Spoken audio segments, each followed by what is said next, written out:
사람들이 여러분들에게 당신은 어떤 사람입니까? 당신은 뭘 하는 사람입니까? 라고 물어보면 여러분들 어떻게 대답하시겠습니까? 단순히 내가 하고 있는 그 일에 대한 직업을 대답하는 게 아니라 내 삶의 철학이 담겨져 있는 그런 대답, 그런 이야기를 내가 하고 있는지 한번 돌아봤으면 좋겠습니다.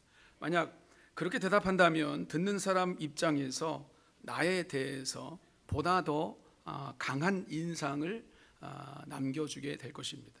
예를 들면 요즘 요양보호사 많이들 하시는데 가령 나는 요양보호사입니다라고 대답하면 듣는 사람들이 단순히 이 사람 직업이 하는 일이 요양보호사구나 라는 정도로만 그냥 들을 거예요.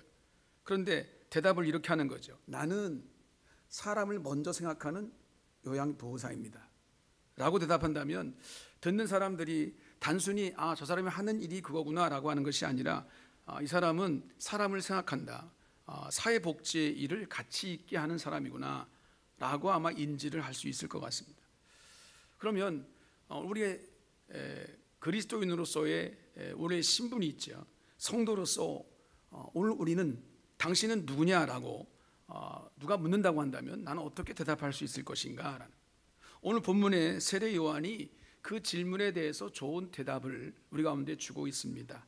세례 요한은 바리새인들이 사람들을 보내서 묻는 이 말, 너는 너에 대해서 무엇이라고 하느냐라는 이 말에 대해서 이렇게 대답했습니다. 나는 선지자 이사야와 같이, 그 이사야의 말과 같이 주의 길을 곧게 하라고 광야에서 외치는 자의 소리다 라고 이렇게 대답했습니다. 이 대답은 세례 요한의 자기 의식에 대한 분명한 답이 그 안에 들어 있습니다.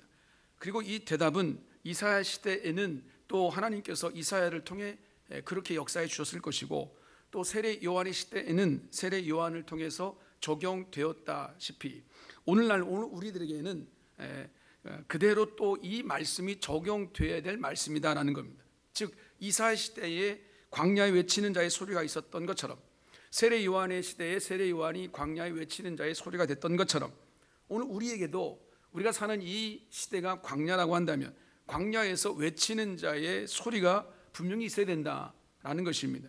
그리스도인의 삶의 자세가 어떠해야 할 것인지, 그 철학이 담겨져 있는 신앙의 철학이 의미가 담겨져 있는 삶의 모습이 우리 가운데 있어야 된다는 거죠. 과연 오늘 이 주님이 주신 메시지가 오늘 나에게는 어떻게 적용되어야 될 것인지, 어떤 모습으로 주님 앞에 서 가야 될 것인지를 한 세 가지로 한번 생각해 보도록 하겠습니다.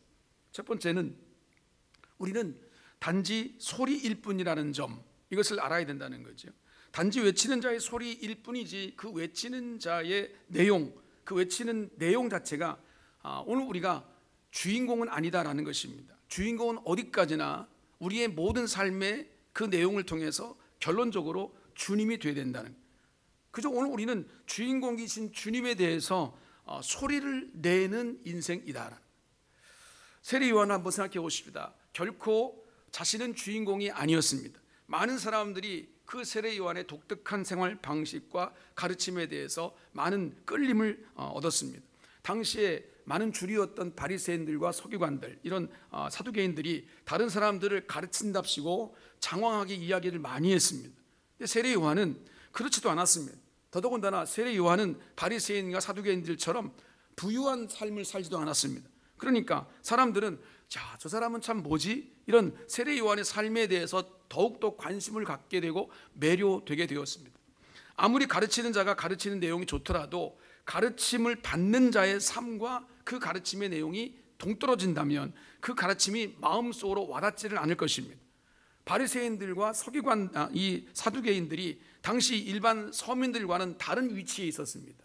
삶의 어떤 질적인 어떤 삶도 다른 삶을 살았었습니다. 그러니까 그들이 아무리 옳은 소리를 한다 할지라도, 사실은 옳은 소리도 한 것도 아니지만 설령 그들이 옳은 소리를 말한다 할지라도 그 소리는 일반 서민들에게는 와닿지가 않는 거예요. 상관이 없는 이야기에 지나지 않았다는 것입니다. 그런데 세례 요한은 호화로운 집에 거하지도 않았습니다. 오히려 좋은 집안의 배경을 다 버리고 광야로 가서 사막에 거했습니다. 스스로 척박한 삶을 자처한 것입니다. 세례 요한은 기름진 음식을 먹은 것도 아니었습니다. 기름진 것과는 상관이 없는 야생에서 얻은 꿀, 석청이라고 말하는 꿀, 그 다음에 메뚜기를 먹었습니다. 요즘은 야생꿀이 자연식품이라고 많은 사람들이 찾을 수 있겠지만 그 당시에는 특별한 음식이 아니었습니다. 자신의 위치에서 직접 자신의 손으로 채집할 수 있는 그 먹거리, 소박한 먹거리를 먹고 사는 사람이었습니다. 이 정도 되니까 사람들은 그의 가르침에 귀를 기울이지 않을 수가 없게 되었습니다. 아, 좀 이상하다, 특별하다, 뭔가 있다라는 생각이 드는 거죠. 사람들이 자꾸 사막, 광야로 모여들어서 세례 요한에게 그 메시지를 들려고 하는 겁니다. 뭔가를 얻으려고 하는 거죠. 이쯤 되면 여러분, 우리라면 어떤 생각이 드냐면, 야, 사람들이 나를 바라보고 이렇게까지 몰려오는구나, 내가 이 사막 한가운데 있어도 사람들이 나를 보려고 오는구나, 흡족해질 것 같지 않습니까? 자신에 대해서 스스로 높이 평가할 것 같지 않습니까? 그래, 내가 이렇게 삶을 사니까 사람들이 나를 인정해 주는구나, 아, 내가 뭔가 좀 있는 뭔가 능력이 있는 사람이구나라는 생각이 들지 않겠습니까? 그렇게 되면 여러분, 자신은 결코 발견하지 못하지만 이런 현상을 두고 우리가 쓰는 아주 좋은 표현이 있죠. 교만이라는 것이죠. 교만하게 되어 있어요. 그것이 인생입니다.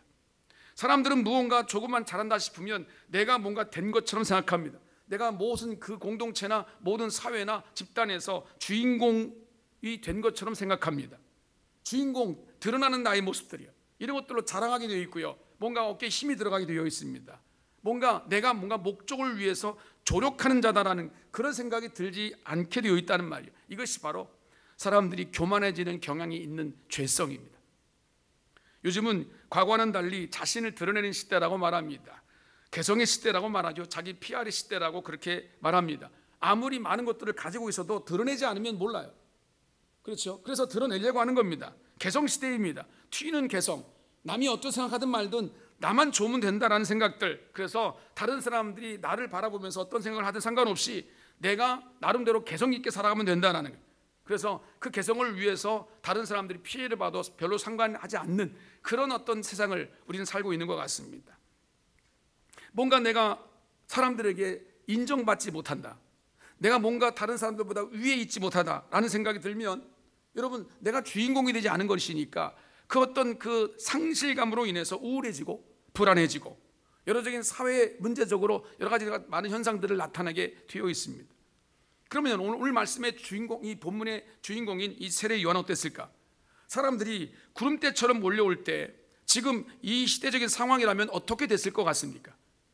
당연히 좋아하면서 추종하는 사람들을 많이 만들면서 자신이 주인공 된 그런 기분을 마음껏 누릴 것 같습니다. 하지만 이 세례 요한은 그러지 않았습니다. 자신이 주인공이 아니라는 것을 선포했습니다. 자신은 단지 외치는 자의 소리일 뿐이라고 분명히 천명했습니다. 그 사람들에게 이렇게 말했습니다. 나는 주인공이 아니다. 주인공은 내 뒤에 오시는 분이다. 나는 그저 그분의 신발끈 풀기도 감당하지 못할 자다 라고 말했습니다. 그리고는 그 다음날 그 말한 주인공이신 예수님이 지나가신 것을 보자 바로 이렇게 말했죠. 세상 죄를 지고 가는 하나님의 어린 양을 보라, 이렇게 선포했습니다. 그뿐이 아닙니다. 며칠 후에는 자신의 두 제자를 예수님께 보내서 예수님을 쫓게 합니다. 그중 한 사람이 예수님에 있어서 첫 번째 제자가 됐던 안드레입니다. 다른 한 사람은 사도 요한이라는 그런 사실 우리가 알게 됩니다. 그리고 나중에는 또 다른 제자들을 예수님께 보내서 질문하게 하고 그리고 예수님을 따르게 하는 이런 모습이 세례 요한에게 나타납니다. 이렇게 할 수 있었던 이유가 뭐냐는 거예요. 자신은 단지 소리일 뿐 주인공이 아니라는 사실을 알았기 때문입니다. 여러분, 우리가 분명히 해야 될 것이 있습니다. 이사야의 예언이 우리에게도 이루어져야 한다는 거죠. 우리도 광야에서 소리가 나는 외치는 그런 울림이 있는 인생이 되어야 된다는 거죠. 중요한 것은 우리는 그저 소리일 뿐 그 외치는 내용의 주인공이 아니라는 겁니다. 나 자신을 드러내기 위해서 외치는 것이 아니라는 겁니다. 내가 대접받기 위해서 외치는 것이 아니라는 것입니다. 내가 주인공이 됐기 때문에 내가 뭔가 나 자신을 드러내기 위해서 외치는 것이 아니라 결코 그러면 안 되는 것이고, 주님이 주인공이시기 때문에 주님이 원하시는 뜻을 내 인생을 통해 나타내는, 겸손하게 주님께 무릎 꿇고 주님의 뜻을 나타내는 소리일 뿐이다. 이것이 우리 철학이 담겨져 있는 인생관이에요. 나는 누구인가? 주님은 주인공이시고 나는 그 주인공이신 주님을 드러내는 소리일 뿐이다 라는 것이 오늘 우리의 삶의 중심에 자리를 잡고 있어야 됩니다. 두 번째는 우리 역시 광야에 서야 된다라는 사실이지요. 세례 요한은 이사야의 말씀을 언급하면서 자신을 광야에서 외치는 자의 소리로 정의했죠. 그리고 그가 실제로 섰던 자리는 광야 사막이었습니다. 광야라는 그 말 자체를 우리가 이해할 때 불모지, 황량한 곳, 가꾸지 않은 곳, 거칠은 곳, 대자연의 그대로 이런 의미를 가지고 있는 곳이 광야입니다. 실제로 세례 요한이 훈련받으면서 이제껏 살았던 지역이 바로 광야 사막이었습니다. 사람이 살기가 어렵습니다. 사막에서 여러분 우리가 살라고 하면 하루도 살 수가 없습니다. 그러면 이 광야가 갖는 신학적인 의미와 신앙적인 의미는 뭘까라는, 왜 성경은 광야를 말하고 있는가라는 거죠. 이 광야이라는 이 말은 신학적인 의미를 이해하기 위해서 예수님께서 하신 말씀을 우리가 살펴보면 됩니다. 바로 세례 요한을 두고 하신 말씀이 누가복음 7장 24절 25절에 나옵니다. 너희가 무엇을 보려고 광야에 나갔더냐? 바람에 흔들리는 갈대냐? 그러면 너희가 무엇을 보려고 나갔더냐? 부드러운 옷 입은 사람이냐? 보라, 화려한 옷을 입고 사치하게 지내는 자는 왕궁에 있느니라. 이렇게 말씀하셨어요. 광야에 서 있는 세례 요한과 비교하신 말씀이죠. 부드러운 음식을 먹은 사람들, 또 화려한 옷을 입은 사람들, 사치하게 지내는 사람들, 이런 사람들은 왕궁으로 가봐라, 왕궁에 많이 있지 않냐는 거예요. 결국 세상의 즐거움이나 기쁨에 빠져 있는 사람들과는 다른 세례 요한의 모습을 두고 하신 말씀입니다. 그렇다면 광야는 반드시 공간적인 그런 의미에서만 이야기하시는 것은 아니에요. 세례 요한이 서 있는 그 자리가 정신적인 자리, 또 마음의 자세까지 다 포함한 의미로 지금 말씀하신 거죠. 삶의 태도를 포함해서 장소적인 말씀으로 표현한 그 단어가 바로 광야입니다. 우리는 광야에서 살아가라, 광야에서 사는 인생이다라는 거죠. 어떤 사람들은 깊은 수원, 기도원에 들어가 있으면서도 가장 세속적인 사람일 수도 있습니다. 내가 기도원에 기도하러 들어갔어요. 경건한 삶을 살아 들어갔는데 거기서 늘 생각하는 것이 세속적인 그런 가치만 생각하고, 거기서 뭔가 내 육신의 필요만을 구하고, 여러분 무엇을 먹을까 마실까 때문에 염려하고 고민한다면 여러분 몸은 기도원에 있을지 몰라도 가장 그 사람은 세속적인 사람이라고 말할 수밖에 없습니다. 반면에 어떤 사람은 삶의 현장에 고통 속에 있지만 가장 성스러운 사람일 수 있습니다. 비록 고된 현장, 노동 현장에 있지만 다른 사람들에게 내가 뭘 줄 수 있을까? 저 사람에게 내가 뭘 할 수 있을까? 내가 저 사람을 위해 살 수 있는 일이 뭘까라는 것을 생각하고 사는 사람이라면 그 사람은 그 자리가 바로 가장 성스러운 거룩한 사람으로 서는 것일 겁니다. 다시 말해서 그 사람의 삶의 지향이 어디에 있는가라는 것이 문제라는 겁니다. 모세는 애굽 왕궁에서 바로의 왕자로 서 있는 것보다 거친 들로 나가서 자기 백성들을 인도해낼 훈련을 받았습니다. 그는 왕궁의 삶을 버리고 이스라엘 백성들을 위해서 어떠한 고난이라도 스스로 받아들이면서 광야에서 40년을 지냈습니다. 고라다손의 시도 유명하죠. 시편 84편 10절에 이렇게 말합니다. 주의 궁정에서의 한날이 다른 곳에서의 첫날보다 나은지요, 악인의 장막에 거하는 것보다 내 하나님의 성전 문지기로 있는 것이 좋사오니. 대접받고 부귀 영화 누리는 세상의 기쁨보다, 거기서 첫날을 지내는 것보다 하나님의 성전의 문지기로 한 날을 더 있는 것이 더 좋다라고 말하는 거예요. 이 고라다손의 이 고백을 볼 때 이미 이 고라다손의 이 시편 기자의 이 모습은 광야에 있는 사람임을 우리가 알 수 있는 거죠. 이렇게 광야의 신앙적인 의미는 하나님의 의를 위해서 어떤 불편도 감수하는 그 자리를 의미하는 것입니다. 세상의 기쁨이나 세상에서 내가 얻을 수 있는 이득을 다 내려놓고 하나님의 의를 이루고자 열심으로 살아갈 수 있는 그 자리, 그 삶의 자리가 바로 광야입니다. 그렇다면 여러분, 역설적으로 왕궁에 있더라도 왕 앞에서 내 목숨을 내어놓고 하나님의 의를 주장할 수 있다고 한다면 바로 그 자리도 광야일 수 있습니다. 오늘 우리가 살피는 세례 요한의 최후를 우리가 잘 알고 있습니다. 헤로드 왕의 부정을 직언하다가 투옥됐습니다. 참수형을 당했습니다. 그리고 자기가 부정을 저질렀던 그 여인의 딸, 그 딸에게 조그만 소반에다가 그 세례 요한의 머리를 옮겨놓고 그런 참 비참한 인생을 마감했던 것이 세례 요한입니다. 여러분, 이것은 공간적인 의미뿐만 아니라 삶의 지향 자체가 어땠던가라는 것들이 세례 요한의 삶을 통해 나타나는 겁니다. 하나님의 정의를 드러내는 삶, 하나님 편에 서서 하나님이 원하시는 뜻을 선포했던 삶, 이것이 바로 세례 요한의 삶이었습니다. 그래서 광야에 외치는 자의 소리라고 말하는 것입니다. 굳이 사막에 있었기 때문에만이 아니라는 것입니다. 성도 여러분, 우리가 외치는 자의 소리가 되기 위해서 오늘 우리는 광야에 있어야 됩니다. 어정쩡하게 세상과 짝하면서 외치는 자의 소리가 절대 될 수 없다는 사실입니다. 오히려 이런 모습은 그리스도의 영광을 가리는 역할밖에는 할 수 있는 일이 별로 없을 것입니다. 하나님의 의를 위해서 다소 어렵더라도, 다소 손해를 본다 할지라도, 좀 더 심해서 핍박을 당한다 할지라도 내가 서는 이 자리는 바로 주님이 인정하시고 주님의 진리와 하나님의 놀라운 사랑을 나타낼 수 있는 자리, 이 자리다라는 그런 것을 인정받을 수 있는 그런 자리가 삶이 되어야 된다는 거죠. 여러분이 서 있는 자리에서 입으로만이 아니라 여러분의 삶에서 하나님의 정의를 이루는 모습이 되어야 된다는 거죠. 그런 자리는 당연히 황량할 수 있습니다. 거칠 수도 있습니다. 부드러운 음식과 사치스러운 삶과는 별로 관계가 없을 수도 있습니다. 그러나 여러분, 오늘 우리는 그 길을 걸어가고 그 자리에 있음으로 말미암아 하나님의 뜻을 나타낼 수 있고 오늘 우리의 영이 살아갈 수 있고 하나님의 영광을 나타낼 수 있다는 사실입니다. 아까 본 영상에서 신현주 씨처럼 말이죠, 선포하는 거죠. 나는 이렇게 하겠다라고 하는, 이것이 무슨 의미겠습니까? 나 자신을 드러내는 모습이 아니잖아요. 술, 담배를 안 한다고 자신이 드러나나요? 그건 아니잖아요. 그러나 하나님의 뜻을 이루기 위해서 광야 외치는 자의 소리처럼 선포하는 겁니다.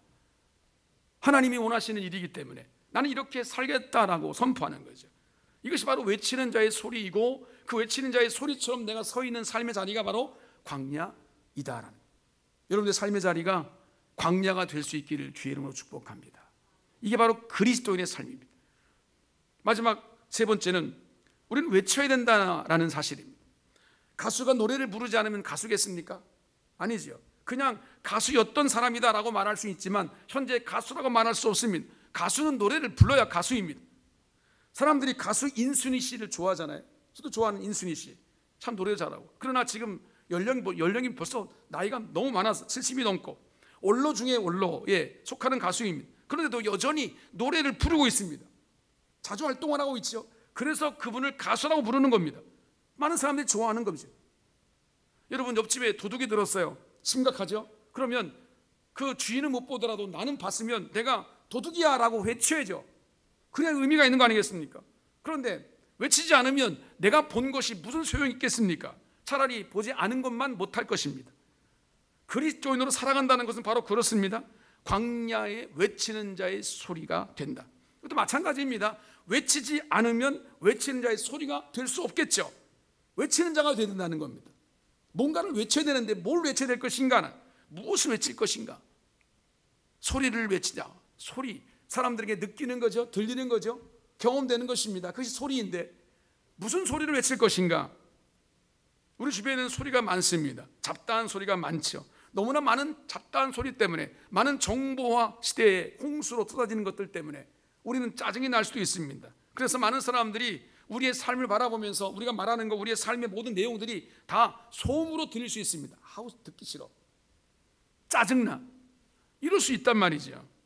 우리가 외치는 것이 소음이면 여러분 거기에 감동이 있겠습니까? 우리가 외치는 것이 사람들을 짜증내게 하는 것이면 여러분 그것이 무슨 생명의 놀라운 역사가 나타날 수 있겠습니까?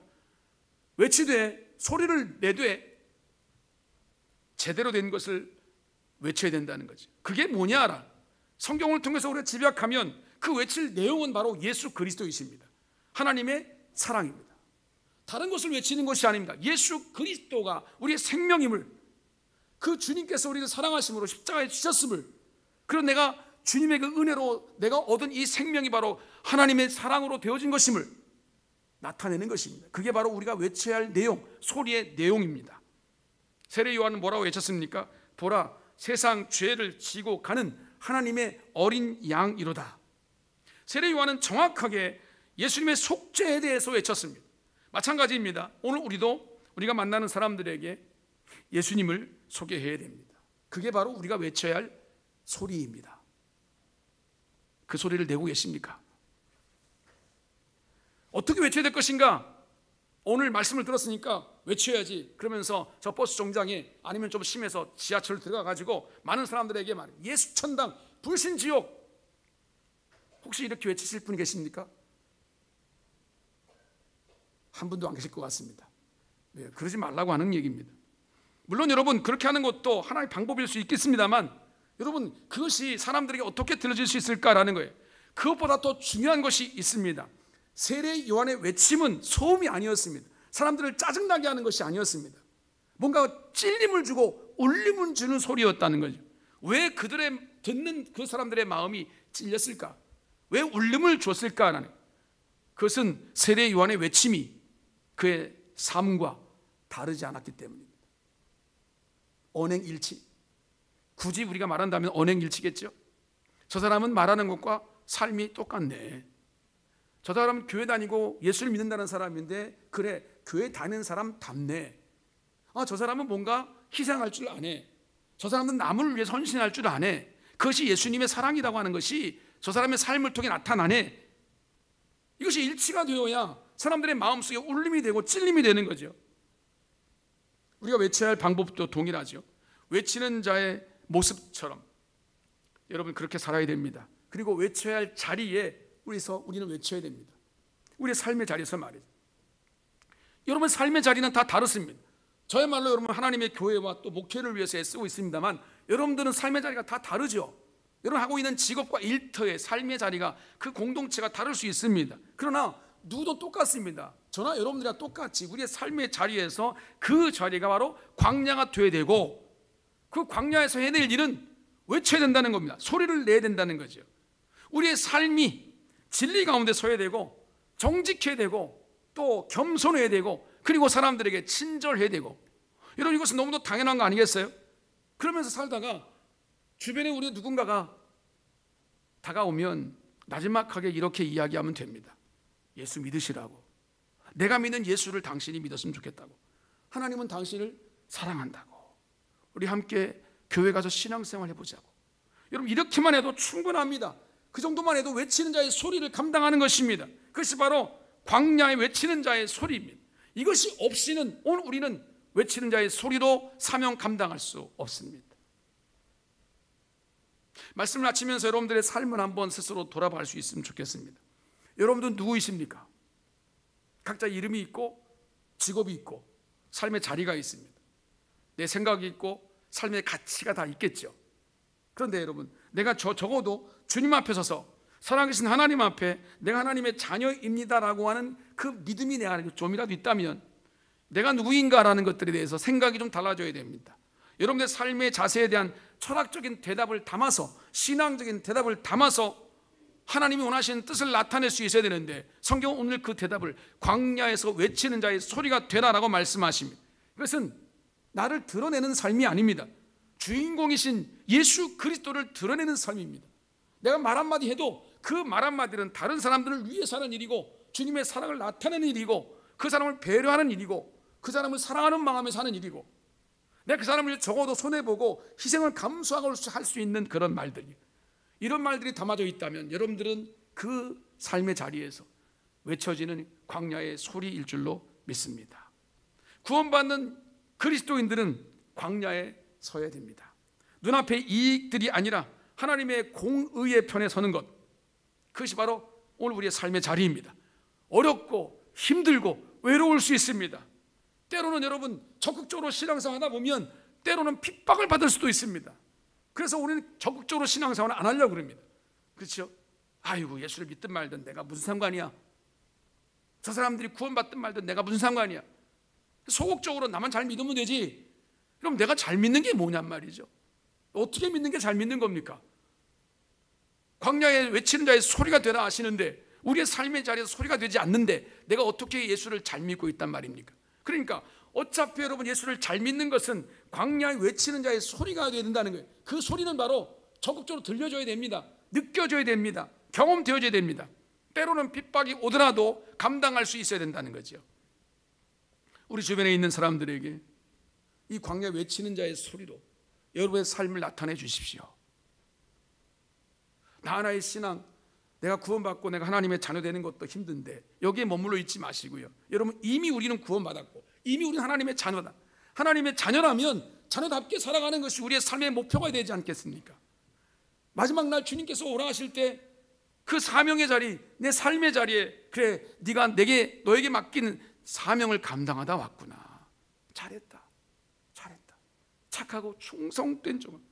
여러분, 주님의 그 칭찬 한마디를 들으려고, 그 영광에 동참하려고 오늘 우리가 이렇게 애쓰는 거 아니겠습니까?